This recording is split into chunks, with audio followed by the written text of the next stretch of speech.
حضرت امام علی مکی علیہ السلام کی خدمت میں اللہم صلی اللہ علیہ وسلم ابن اقسم میں عرض کیا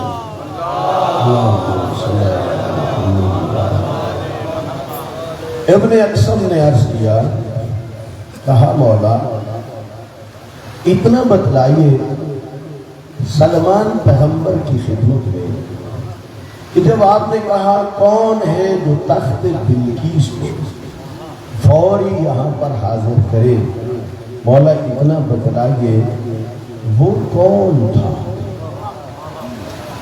جس نے آنکھ جھپکنے سے پہلے تخت بلقیس کو، کیونکہ جب حضرت سلمان نے کہا، قرآن کی آیت ہے، ایک جن نے کہا جتنا ٹائم اٹھنے پہ لگے گا اس سے پہلے، اور عاصم بن برقیہ نے کہا آنکھ جھپکنے سے پہلے۔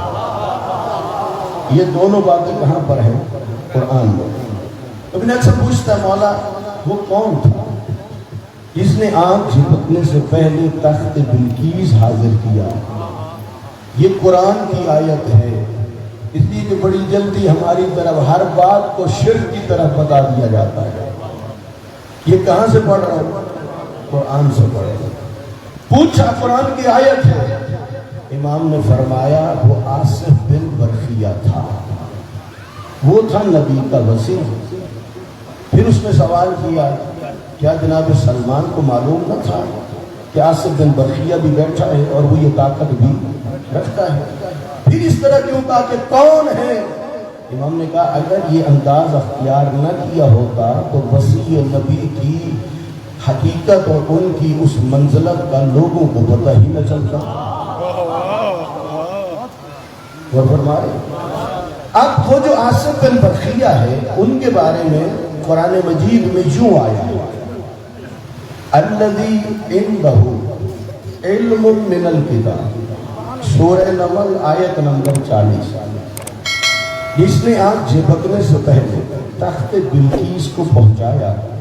قرآن کہتا ہے وہ ہے جس کے پاس کتاب کا کچھ علم تھا۔ کیا تھا؟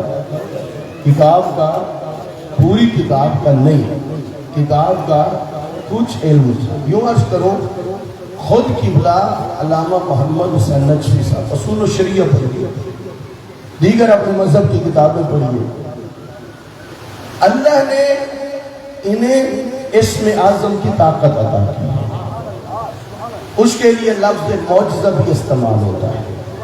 وہ اسم اعظم ایک علم ہے، اس علم کے اندر اختیار بھی ہے اور طاقت بھی ہے۔ وہ کس کی طرف سے ہے؟ وہ پروردگار ہے۔ کسی نبی کو ایک اسم اعظم، کسی کو 2، کسی کو 25، یوں اللہ نے عطا کیے۔ اب مولا علی کون ہے؟ قرآن کہتے ہیں سورہ رعد آیت نمبر 43 میں، وَمَنْ عِنْدَهُ عِلْمُ الْكِتَابِ، علی وہ ہے جس کے پاس پوری کتاب کا علم ہے۔ عاصم بن برقیہ کے پاس کتاب کا کچھ علم ہے، مولا علی کے پاس پوری کتاب کا علم ہے۔ سوال یہ ہوا تھا مولا وہ کون ہے؟ کہا عاصم بن برقیہ۔ فرمایا سنو، ہمارے معجزات پر تعجب نہ کیا کرو، طاقت تو اللہ نے دی ہے۔ جس نے آنکھ جھپکنے سے پہلے تخت بلقیس کو حاضر کر دیا، اسے اللہ نے ایک اسم اعظم کی طاقت عطا کی تھی، ہمیں اللہ نے 72 اسم اعظم کی طاقت عطا کی۔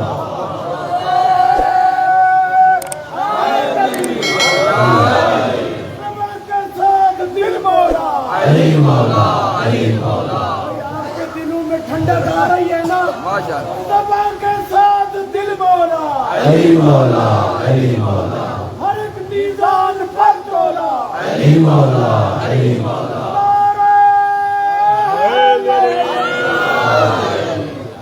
توجہ فرما رہے ہیں،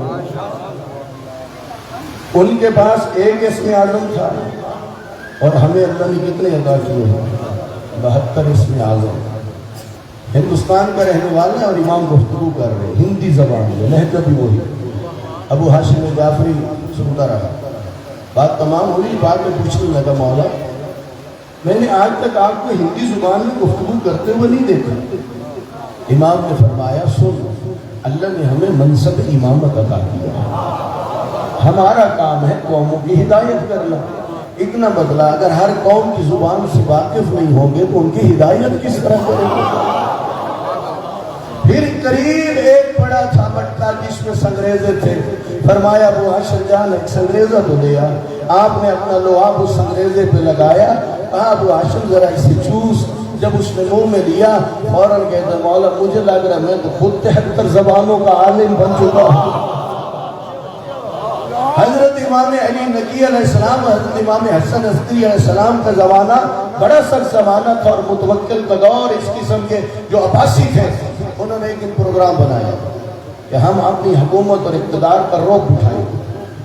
سامرہ میں آج بھی تاریخی طور پہ موجود ہے، اور ایک جگہ ہے بلند باز، وہ کہتے ہیں خدا بہتر جانتا ہے کہ یہ وہی ہے یا وہ نہیں ہے، لیکن تاریخی طور پر یہ بات کیا ہے، یہ ثابت ہے.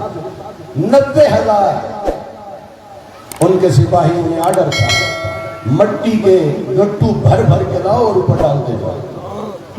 جیسے یہ مینار پاکستان ہے نا، ایک بڑی جگہ بنی اور چوڑائی میں بھی بہت تھی اور لمبائی بلندی میں بھی، حتیٰ کہ گھوڑا سوار بھی اوپر جا سکتا تھا. وہ امام کو لے کے چلا گیا اوپر. اب 90,000 مسلح جنگجو وہ اس جگہ کے ارد گرد پھیلے اسلحہ لیا ہوا تھا. جب اوپر پہنچے نا تو امام سے کہنے لگا، کہا دیکھا ہمارے اقتدار کو، ہر طرف لشکر ہی لشکر ہے. امام بڑے اطمینان سے کھڑے رہے. کہا بس ہوگی تیری بات؟ کہاں؟ اب امام نے فرمایا زمین سے لے کر آسمان تک دیکھا تو ہر طرف لشکر ہی لشکر تھے. بے ہوش ہو کے گر گیا. جب ہوش آیا تو میرے امام نے فرمایا میں تو تیرے اقتدار سے نہیں گھبرایا، تو کیوں گھبرا گیا؟